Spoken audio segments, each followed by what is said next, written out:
Welcome to Living with Purpose, and I have a interesting individual that I met a long time ago, a fellow architect who was really trying to look at how architecture can lead to sustainable development and that architecture can be for people using materials that are commonly available. Wanona Satcher, she's an urban designer for social good. She's the founder and CEO of Mākhers Studio, a green manufacturing and design build firm based in Atlanta. But what she really focuses on is how do you use modular architecture and modular construction systems to create buildings that can be used by everybody. So, Winona, please welcome to Living with Purpose. Thank you, Octar. Thanks for the introduction. So let me just start off by having you share your story. You went to Auburn? I did. Yeah. Originally from Atlanta, born and raised in Atlanta, Georgia, back here. So it's interesting how life works. Happy to be home. And of course, now raising a toddler. So every day is a new lesson to be learned. Different type of entrepreneur in that sense. But yeah, always been interested, even at a young age, in spaces. And my family and my parents continued to promote that. And it ended up becoming a career. But before the career, academically, I attended Auburn University's College of Architecture, Design, and Construction, specifically the dual programs in landscape architecture and city planning. And so really fascinated by not only, of course, designing landscapes, specifically cityscapes, urban escapes, but also interested in how the envelope with which we build to and within is developed over time. What are the policies and land use policies behind those decisions? How does that affect how are those decisions affected by social injustices, environmental injustices? How those policies lead to those sorts of injustices? And how can the built environment support an equitable future? And so the intersection of design and policy was really exciting to me. And then the physical piece of that, which is how does that materialize into the actual built environment, the space, and how do people then interact within those spaces? Are your spaces designed for those meetings between various types of people in a way that's positively impactful, or are those spaces places that you don't want to be? What does that mean? What does that look like? What are the dimensions of those? And so you're constantly having to shift between different scales of viewing. It's designing the space and creating a place for people. So that's always fascinated me. And of course, as you get older, you start to be able to put more language to that, to what you do, and learn more about the impact that you actually can create. Being an entrepreneur, having worked for local government and then becoming an entrepreneur helped me to understand then how do you measure the success of that? Are you on track for that impact? Or what do you need to do? What kind of resources do you need? How do you ask better questions? To whom do you ask? Where do you put yourself? Where do you have to immerse yourself in what kind of communities to help you gain traction so that you can create the impact that you desire? And I think our work at Mākhers Studio, which is the name of my company, really is about not necessarily empowering, at least that's how I see leadership, is really fellowship in the sense that it's more of, well, through designing and developing, building spaces that inspire people to empower themselves and to build the change that they want to see versus doing it for someone else. I think there's more power in that. I love the word fellowship. I think more of us should be using that rather than leadership. Because fellowship is really about empowering others to take charge of their own lives and their own destiny and their own creativity. So thank you very much. I mean, I may attribute this to you and use it. Well, in all fairness and transparency, you don't know if you remember Akhtar, last time we had a longer conversation online was when I was interested in attending Dartmouth University for one of their Tuck School of Business programs for diverse entrepreneurs. And I did, thanks to you. And thank you, of course, thank you again for helping me to get to that point through your network, our network, actually getting that support. But one of the professors there, and I see her face, but her name escapes me. I don't know why. She actually used that term, and that was her course really on the social component of leadership. And that's the first time I had ever heard leadership explained that way, leadership as fellowship. And I thought that was quite interesting and quite telling for how I viewed it, but I just didn't have a word for it. And now the word that I did create, at least that's what I say that I did, was a word called prosilient. Well, I created prosilience instead of resilience. The idea that leadership is something that creates more of a proactive approach. That is a more proactive approach to solving problems, helping people solve their own problems, being prosilient versus just responding to something that someone tells you or shows you how to do, which is more resilient. So I have no problem sharing that term, prosilience, but no, fellowship was really a word that I learned through that program. So nothing else if you take from this podcast, you've got two words. Fellowship and prosilience instead of resilience. There you go. So talk a little bit about shipping containers. Mm-hmm. You gravitated to them very early on. Yes. Talk a little bit about that and what are you doing with it and how is that helping you shape the spaces you create?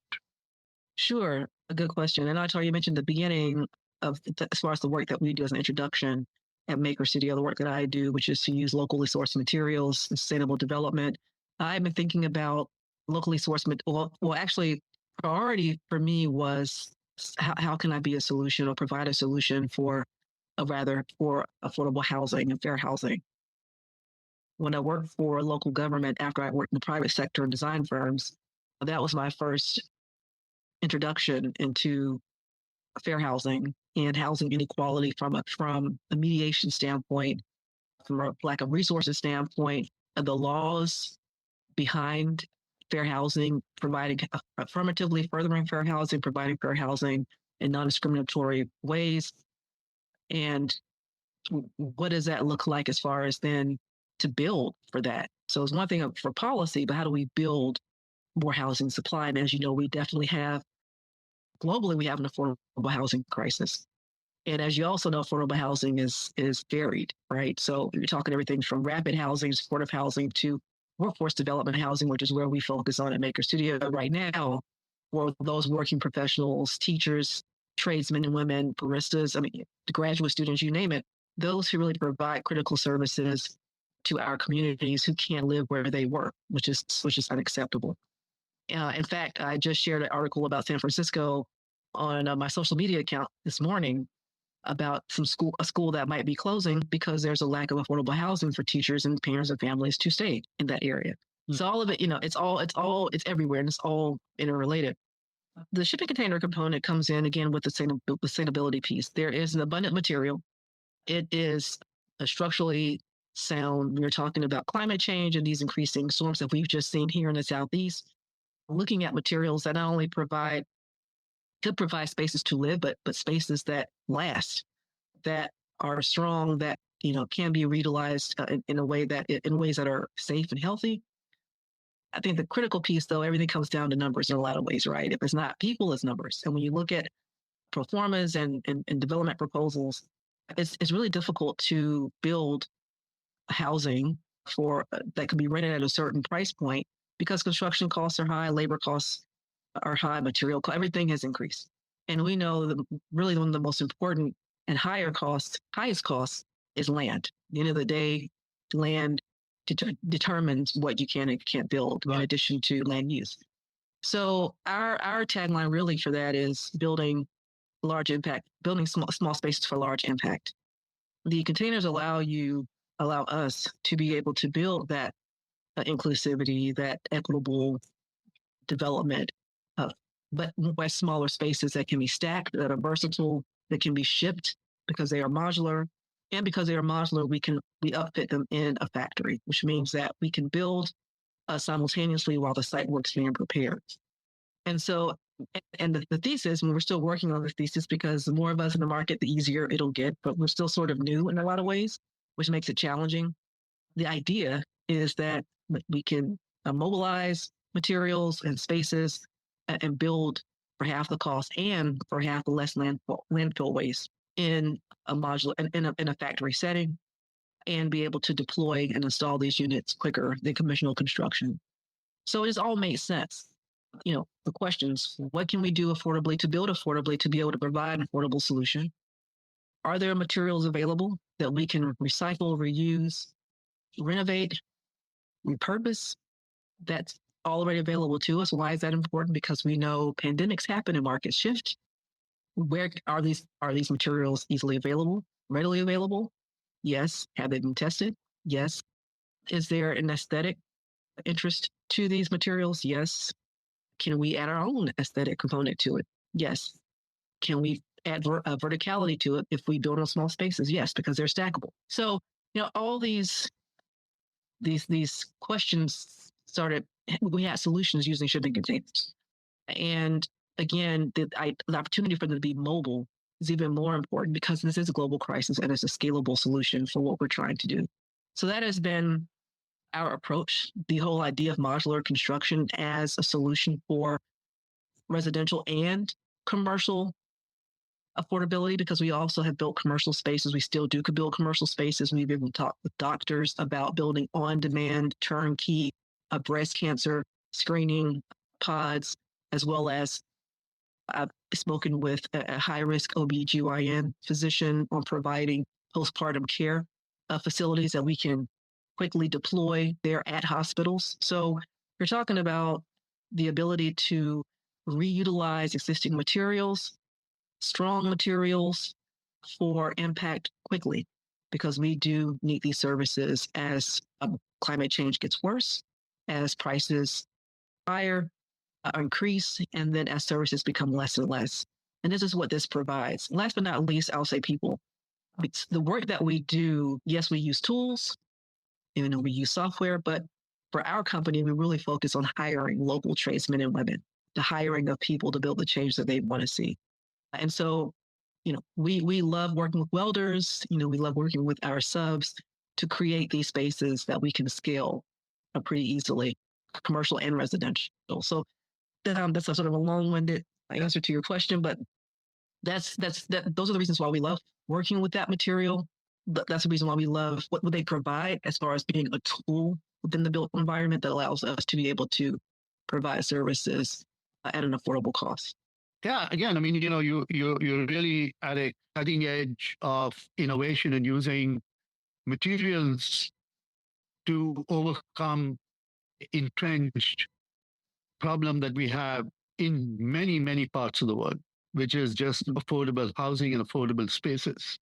Yeah. So let's turn to the question of purpose and talk a little bit about, why purpose is important to you and how are you using purpose as a way to drive what you do?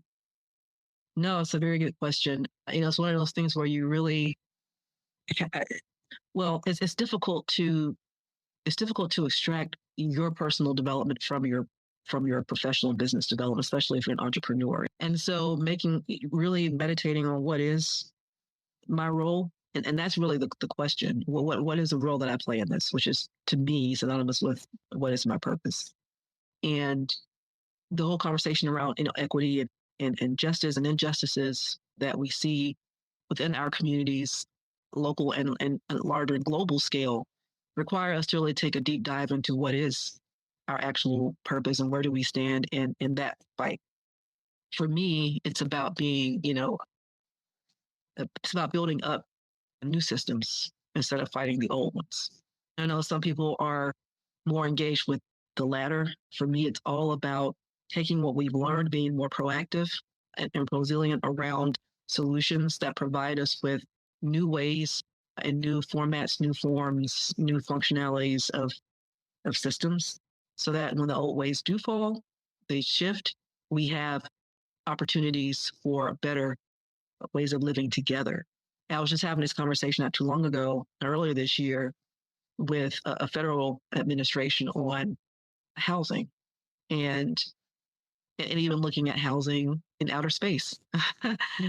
And my question / concern was, well, we don't really we haven't yet figured out how to live together here yet. And so what does that mean? What does that look like? And if I'm saying that my purpose, my goal is to make sure that the work that we do aligns with my purpose, which I think is critical in understanding your purpose and materializing your purpose, then that means that, okay, how do I create or impact the built environment in a way that is scalable to other worlds, right? Where we have empathy, where for each other, where we know how to live together and how we know how to build the empathy within the communities that we thrive. Can we thrive that way? And so for me, purpose is important in what work that you do, but how you do it. It's important to what I really just found out this year. I mean, it can literally put your business out, put you out of business if your purpose doesn't align with your business, and if your values in your business that align with your purpose don't align with your customers and your clients. So I realized that the hard way, that as an entrepreneur, your values and your clients' values really should be aligned. I heard someone say recently, and I can't remember what I was watching, or someone posted on social media, no alignment, no assignment. And I thought that was nice. If there is no alignment, if my purpose isn't aligned with this particular decision or this particular client or this kind of work, then, I am not going to participate in that. Right. And I think that's important as to how we articulate what we do and how we share and how we learn if it needs to align with our purpose. And I think at the end of the day, purpose is something that you just don't figure out overnight. You would continue to experiment and explore, but you have to do the work. You have to physically work with your hands and get deeply into what you set out to do, to start to peel back the layers and understand what that purpose is. But it's highly important to, I think, lead with purpose versus anything else. I think that is the leadership component is the purpose, and people will follow you based off their alignment.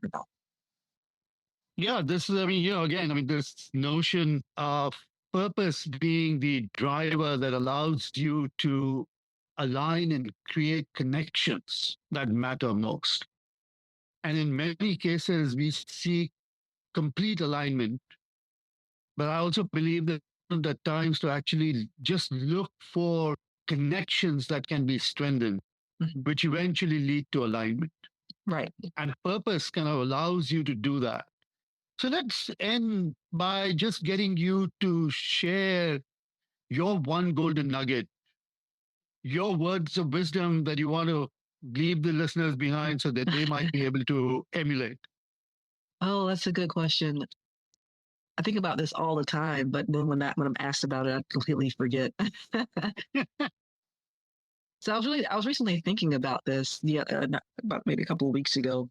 What exactly do I do? Like, that whole thing of know thyself, which is sort of a lifelong, a search. But what exactly do I do? I know I, own a company, my mother, I do all these things, but what exactly do I do? What really is the purpose behind what I do? And of course, I saw your email, so that helped for me to start thinking about it.